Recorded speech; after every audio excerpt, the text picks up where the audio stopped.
Raphaël Enthoven, célèbre philosophe, commentateur et présentateur de télévision français, a vécu une vie pleine de contradictions, allant de brillants succès médiatiques à de profondes blessures émotionnelles. À l'âge de 49 ans, en 2025, il s'est enfin ouvert sur une douloureuse vérité qu'il avait cachée pendant des années. La douleur des abus subis pendant son enfance aux mains de son beau-père, le psychiatre Easy Belair.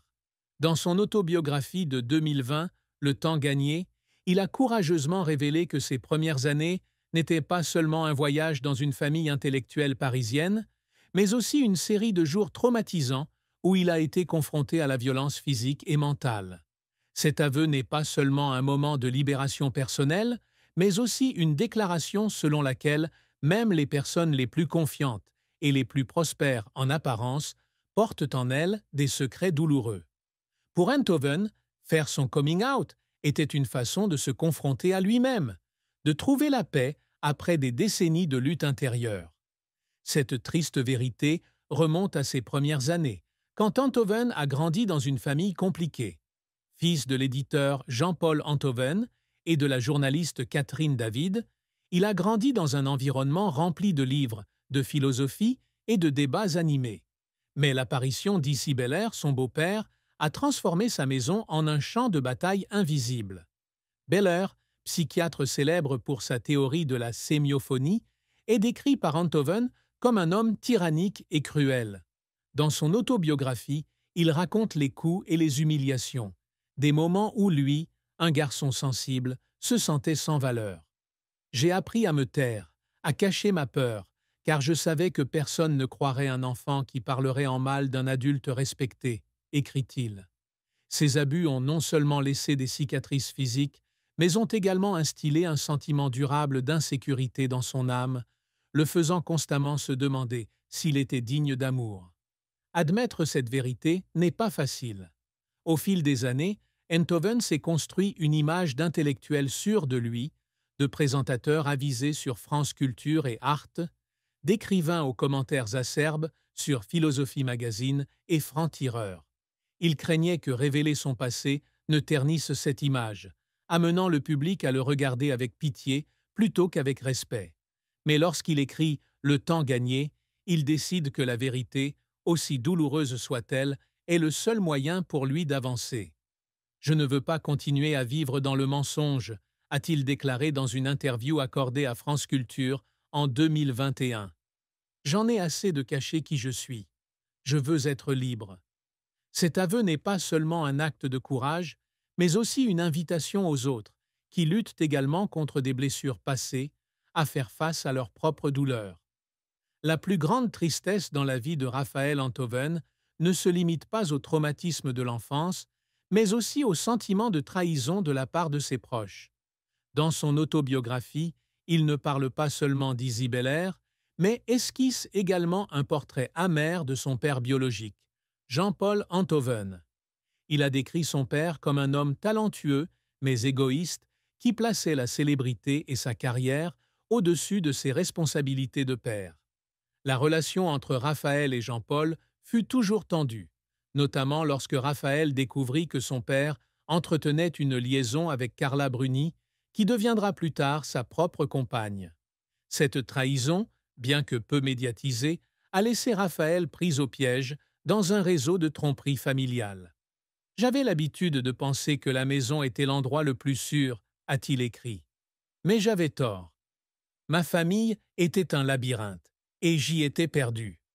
Cette tristesse est encore plus profonde lorsque Raphaël fait face aux conséquences de sa relation compliquée avec Carla Bruni. De 2000 à 2007, il a vécu avec Bruni et a eu un fils, Aurélien, né en 2001.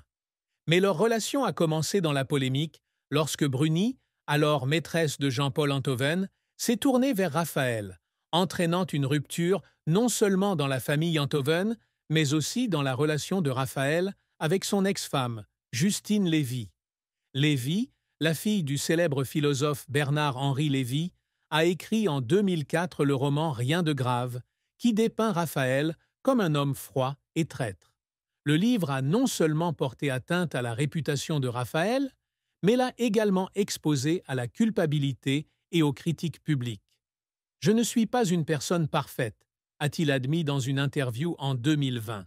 « Mais je ne suis pas non plus le monstre que l'on dépeint. Je suis juste un homme qui cherche l'amour et un sens à sa vie dans un monde chaotique. » La carrière de Raphaël Enthoven est un parcours de hauts et de bas, reflétant à la fois son talent extraordinaire et ses luttes intérieures. Né le 9 novembre 1975 à Paris, Raphaël grandit dans une famille intellectuelle où il est exposé dès son plus jeune âge aux œuvres de Platon, Kant et Proust. Il a étudié à l'École normale supérieure, l'une des plus prestigieuses universités françaises, et a obtenu l'agrégation de philosophie en 1999.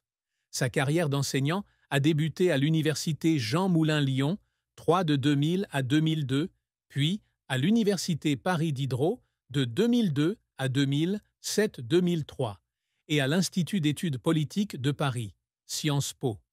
Il a également enseigné à l'université de Caen, fondée par le philosophe Michel Onfray, mais l'a quitté plus tard en raison de désaccords philosophiques.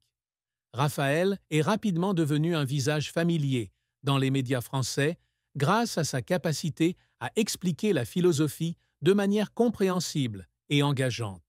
De 2003 à 2006, il coproduit Les Vendredis de la philosophie sur France Culture, une émission de radio qui rapproche la philosophie du public. En 2007, il commence à animer Les Nouveaux Chemins de la Connaissance, également sur France Culture, une émission qui atteint des records de téléchargement et devient un symbole de la popularisation de la philosophie. En 2008, il lance l'émission Philosophie sur la chaîne Arte, où il aborde des sujets allant de l'amour à la mort avec profondeur et grâce. Ces programmes ont non seulement consolidé sa réputation, mais ont également fait de lui une rare star philosophique à l'ère des médias modernes. En plus des médias, Raphaël est également un auteur prolifique. Son premier livre, Un jeu d'enfant, La philosophie paru en 2007, est une invitation à explorer la philosophie à travers des questions simples mais profondes. Les œuvres ultérieures telles que L'endroit du décor en 2009, Matière première en 2013 et Nouvelle morale provisoire en 2019 continuent de démontrer son style d'écriture pointu et son indépendance de pensée. En 2013, il collabore avec son père pour écrire Le Dictionnaire amoureux de Marcel Proust, un livre qui reçoit un accueil critique positif, mais qui suscite également la controverse pour ses révélations personnelles sur la famille Enthoven. Son livre L'esprit artificiel, paru en 2023, dans lequel il compare l'intelligence artificielle à l'intelligence humaine, l'a imposé comme un penseur qui a osé affronter les enjeux contemporains. Cependant, la carrière de Raphaël n'a pas toujours été de tout repos. Il est souvent critiqué pour sa personnalité controversée et ses opinions politiques franches. En 2021, il cofonde avec Caroline Fourest le journal Franc-Tireur, une publication axée sur la lutte contre l'extrémisme et la défense des valeurs libérales. Mais le journal a rapidement été accusé de plagiat et de manque de transparence, laissant Raphaël confronté à de vives critiques. En 2023, il a été poursuivi en diffamation par la journaliste Rokhaya Diallo après l'avoir accusé sur la plateforme de médias sociaux X de harcèlement. Bien que Diallo ait été déclaré innocent par le tribunal, l'affaire a porté atteinte à la réputation de Raphaël et l'a amené à être considéré comme un agresseur plutôt que comme un philosophe. Ces échecs, couplés à la pression du maintien d'une image publique, ont laissé Raphaël à plusieurs reprises au bord de l'épuisement. Il a admis un jour qu'il y avait des jours où il avait l'impression de jouer un rôle, plutôt que d'être fidèle à lui-même. La philosophie m'a appris à poser des questions, mais elle ne m'a pas toujours aidé à trouver des réponses, a-t-il déclaré dans une interview en 2024. Sa carrière, bien que brillante, fut mouvementée, car il apprit à équilibrer ambition personnelle et responsabilité publique.